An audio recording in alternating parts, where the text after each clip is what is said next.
Hi ಎಲ್ಲರೂ ಹೇಗಿದ್ದೀರಾ? ಎಲ್ಲರೂ ಚೆನ್ನಾಗಿದ್ದೀರಾ ಅಂತ ಭಾವಿಸ್ತಾ ನಾನು ಚೆನ್ನಾಗಿದ್ದೀನಿ ಅಂತ ಹೇಳ್ತಾ ಇವತ್ತಿನ ವಿಡಿಯೋ ಅಂದರೆ ದಸರಾ ಮೊದಲನೇ ಪ್ರಥಮ ದಿನದ ಶುಭಾಶಯಗಳು ಎಲ್ರಿಗೂ.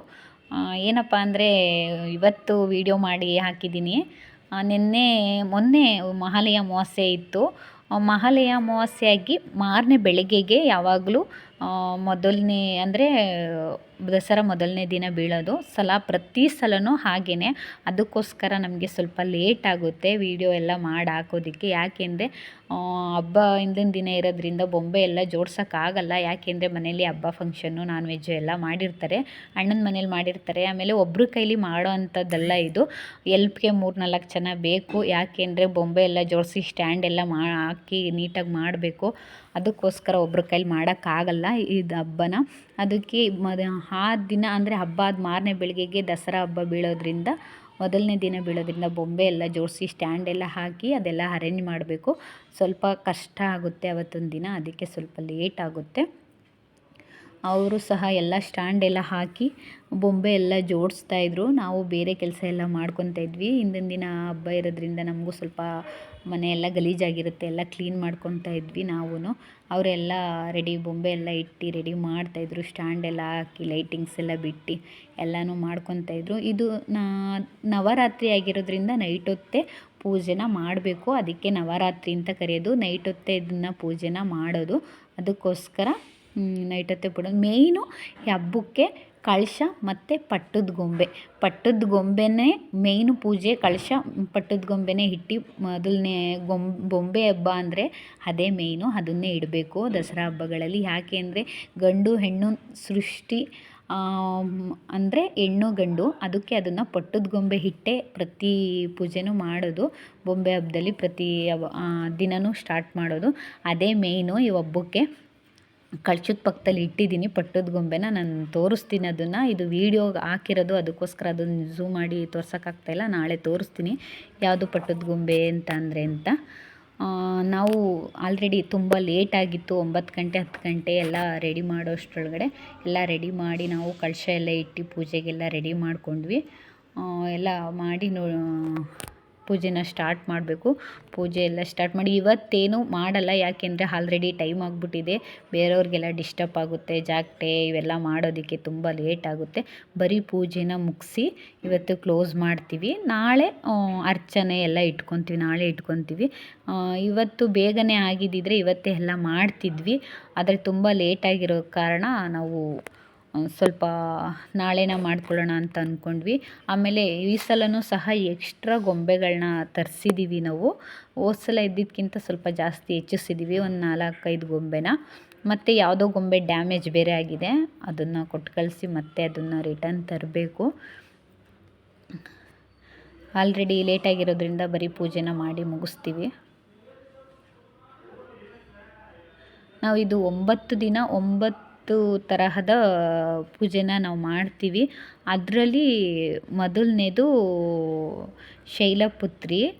ಈ ಹಬ್ಬದ ವಿಶಿಷ್ಟತೆ ಏನು ಅಂತಂದರೆ ಒಬ್ಬರೇ ದೇವಿನ ನಾನಾ ರೂಪದಲ್ಲಿ ನಾನಾ ರೀತಿಯಲ್ಲಿ ಪೂಜೆ ಮಾಡೋದನ್ನ ವಿಶಿಷ್ಟತೆ. ಅಂದರೆ ಆ ದೇವಿ ಅಗತ್ಯತೆಗೆ ಮತ್ತು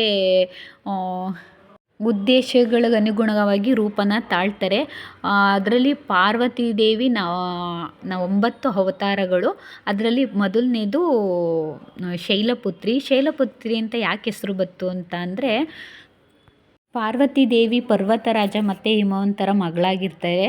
ಅದಕ್ಕೋಸ್ಕರ ಅವರಿಗೆ ಪರ್ವತ ಅಂದರೆ ಹಿಮ, ಪುತ್ರಿ ಅಂದರೆ ಮಗಳು, ಅದಕ್ಕೆ ಶೈಲಪುತ್ರಿ ಅಂತ ಕರೀತಾರೆ. ಪಾರ್ವತಿ ದೇವಿ ಹಿಂದಿನ ಜನ್ಮದಲ್ಲಿ ಸಖಿಯಾಗಿ ಮತ್ತು ಶಿವನ ಸತಿಯಾಗಿ ಇರ್ತಾರೆ. ಒಂದು ದಿನ ಯಕ್ಷರಾಜ ಒಂದು ಯಜ್ಞವನ್ನು ಕೈಗೊಂಡಿರ್ತಾರೆ. ಆ ಯಜ್ಞಕ್ಕೆ ಪಾರ್ವತಿ ದೇವಿನ ಮತ್ತು ಶಿವನ ಆಹ್ವಾನ ಮಾಡಿರಲ್ಲ. ಆದರೂ ಸಹ ಪಾರ್ವತಿ ದೇವಿ ಶಿವನು ಆ ಯಜ್ಞಕ್ಕೆ ಹೋಗ್ತಾರೆ. ಆ ಯಜ್ಞಕ್ಕೆ ಹೋದಾಗ ಅಲ್ಲಿ ತುಂಬ ಅವಮಾನಗಳನ್ನ ಶಿವನಿಗೆ ಮಾಡ್ತಾರೆ. ಆ ಅವಮಾನ ಸಹಿಸೋಕ್ಕಾಗದೆ ಪಾರ್ವತಿ ದೇವಿ ಅಗ್ನಿಕುಂಡಕ್ಕೆ ಹಾರಿ ಪ್ರಾಣವನ್ನು ಬಿಡ್ತಾರೆ. ಅದಾದ ನಂತರ ಅವರು ಹಿಮವಂತನ ಮತ್ತು ಪರ್ವತರಾಜನ ಮಗಳಾಗಿ ಜನಿಸ್ತಾರೆ. ಅದಕ್ಕೋಸ್ಕರ ಅವರಿಗೆ ಶೈಲಪುತ್ರಿ ಅಂತ ಹೆಸ್ರನ್ನ ಪಡ್ಕೊತಾರೆ. ಅದಾದ ನಂತರ ಶೈಲಪುತ್ರಿಯಾಗಿ ಜನ್ಮ ಹಿಮವಂತನ ಮತ್ತು ಪರ್ವತರಾಜನ ಮಗಳಾಗಿ ಹುಟ್ಟಿದ ಮೇಲೂ ಸಹ ಕಠಿಣ ತಪಸ್ಸನ್ನು ಮಾಡಿ ಶಿವನ್ನ ಪಡ್ಕೊತಾರೆ. ಆ ಧೈರ್ಯ, ಆ ಶಕ್ತಿ ಇರೋದ್ರಿಂದ ಪಾರ್ವತಿ ದೇವಿನ ನಾವು ಆ ಧೈರ್ಯ ಶಕ್ತಿನ ನಮಗೆ ಕರುಣಿಸ್ಲಿ ಅನ್ನೋದಕ್ಕೋಸ್ಕರ ನಾವು ಈ ಪೂಜೆನ ನಾವು ಮಾಡ್ತೀವಿ. ನನಗೆ ಗೊತ್ತಿರೋದಿಷ್ಟೇ. ನಿಮಗೇನಾದರೂ ಬೇರೆದು ಗೊತ್ತಿದ್ದರೆ ಕಮೆಂಟ್ ಮಾಡಿ. ನನಗೆ ಎಷ್ಟು ಗೊತ್ತೋ ಅದನ್ನು ಮಾತ್ರ ಹೇಳಿದ್ದೀನಿ. ನಾನು ನಮ್ಮ ಮಾವನ ಹತ್ರ ಕೇಳಿ ತಿಳ್ಕೊಂಡು ನಾನು ಹೇಳ್ತಾ ಇರೋದು. ನನಗಿಷ್ಟೇ ಗೊತ್ತಿರೋದು. ಇವತ್ತು ಶೈಲಪುತ್ರಿ ಪೂಜೆ ಇರೋದ್ರಿಂದ ನಾನು ಅದು ಆ ದಿನದ್ದು ಮಾತ್ರ, ಆ ದೇವಿದು ಮಾತ್ರ ಹೇಳಿದೆ. ನಾಳೆ ಯಾವುದಿದೆ ನಾಳೆ ನಾನು ಅದನ್ನು ಹಾಕ್ತೀನಿ. ಇಷ್ಟ ಅಂದರೆ ಯಾರ್ಯಾರಿಗೆ ಏನೇನು ಗೊತ್ತು ಅದನ್ನು ನನಗೆ ಗೊತ್ತಿಲ್ಲದೆ ಇರೋದು ಯಾರಿಗಾದ್ರೂ ಗೊತ್ತಿದ್ದರೆ ಅದನ್ನು ಹೇಳಿ. ನನಗೆ ಇಷ್ಟೇ ನನಗೆ ಗೊತ್ತಿರೋದು, ನಾನು ತಿಳ್ಕೊಂಡಿರೋ ಪ್ರಕಾರ. ನೈಟು ಇಷ್ಟೊತ್ತಾಯಿತು ಪೂಜೆ ಮಾಡೋದಕ್ಕೆ. ಇಷ್ಟೇ ಇವತ್ತಿಂದು ಪೂಜೆ. ನಾಳೆ ಬೇರೆ ಪೂಜೆ ಎಲ್ಲ ಮಾಡ್ತೀವಿ. ಆ ಪೂಜೆಗಳೆಲ್ಲನೂ ನಾನು ಅಪ್ಲೋಡ್ ಮಾಡ್ತೀನಿ.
ನಿಧಾನಕ್ಕೆ ಮಾಡೋಕ್ಕಾಗಲ್ಲ.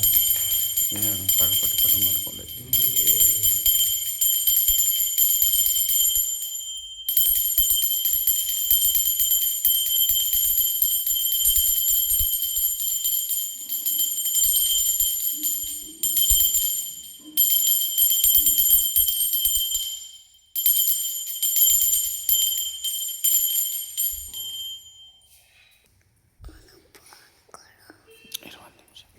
ಅಮ್ಮ ಫೋನ್ ಕೊಡಮ್ಮ ನನಗೆ.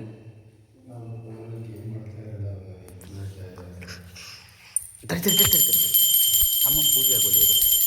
ಅಮ್ಮನ ಪೂಜೆ ಆಗಿರಪ್ಪ.